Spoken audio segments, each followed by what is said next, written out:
In the 12th lecture, we will still look at the general equations of motion, but now we switch to the lateral motions or lateral equations. These are the governing equations for the longitudinal motions and the lateral motions respectively, and we've written down these equations in the previous lecture, lecture 11, at the beginning of lecture 11. And so this is just a recap in here, and now we are moving to the lateral equations, and in the next slides we will deal with the lateral equations, and it will follow a similar approach as the longitudinal equations. Eventually we'll look at the lateral quartic equations. Okay, so this is a non-dimensional equations of motion for the longitudinal equations and the lateral equations. And just a quick question. Can you remember how it's derived from the dimensional form in the previous slide to the non-dimensional form? And this derivation has been done and also in lecture 11. So if you are interested, and you should go back to the previous lecture in lecture 11. Now the lateral equations are attached in here, and we will try to solve it. And so let's see how can we do it. And similar as the longitudinal equations, and we assume the solution has a following format.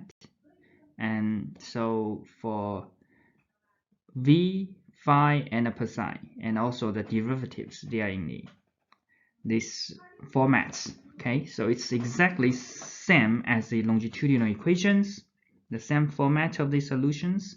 And then the next step is just plug in into the above three equations. Now let's just take the side-slip equation as example. So we plug in all the solutions, assume the solutions, and then we can have this expanded version.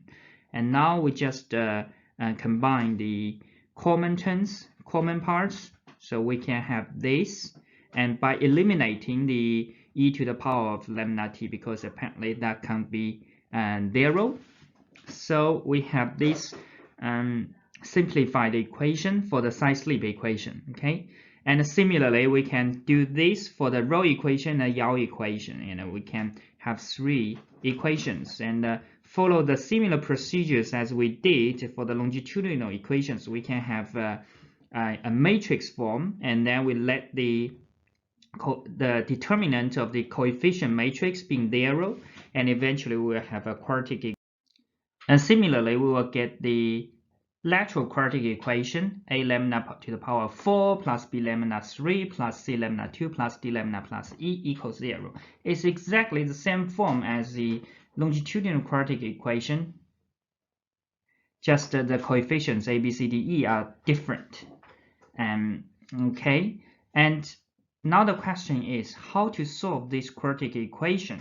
And we know for when we solve the longitudinal quartic equation, we separate this quartic equation into two quadratic equations. Is that right? Because why two quadratic equations? Because we have two oscillatory modes in the lateral motions. One is SPPO, the other is a Fugit mode. So two modes, and both modes are oscillatory. So that's why we separate the quartic equation into two quadratic equations. And if we use similar approach for the lateral quartic equation, what can we do? And now we need to reflect. For the lateral motions, we have three modes, typical modes.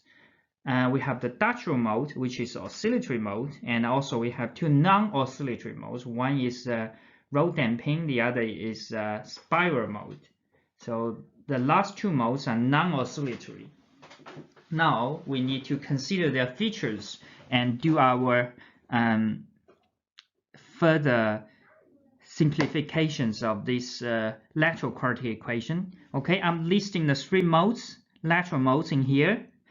And now we will look at the features one by one. Okay, first of all is a damping in roll, and this mode is usually always heavily damped and stable. Pay attention, it is stable.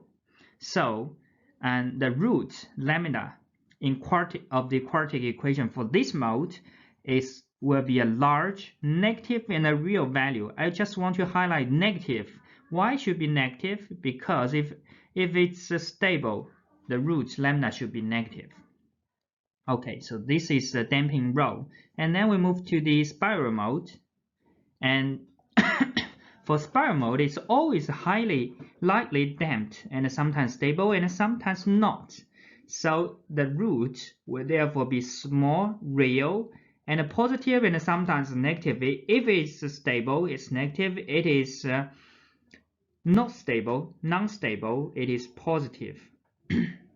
And the damping is small, so it is a small, real root. So this is for the spiral mode. It's in contrast as a damping rho, right? One is small, one is large. Which one is small, which one is large, you need to know. Remember that. It's very important. And for the Dutch roll mode, we know it's an oscillatory mode and normally lightly damped and stable. So its two roots will be a complex pair. It's similar as the SPPO or Fugit mode. Once it's oscillatory and the root is complex pair. The real part can be positive or negative. If it's stable. If it's stable, it's negative. It's non-stable, it's positive. So that's what happens.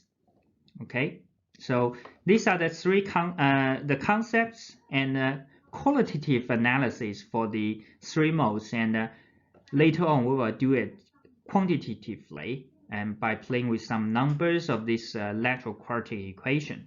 So we will do this part, the quantitative analysis, in the next lecture. And usually the ratios between A, B, C, D, E are normally in the order 1, 10, 20, 100, and 1. So you see the contrast of these numbers. So until now we just did some qualitative analysis, and then also we did the derivation very briefly and just use the first equation as example. Okay, so in the next lecture we will do some quantitative analysis about the lateral quartic equation.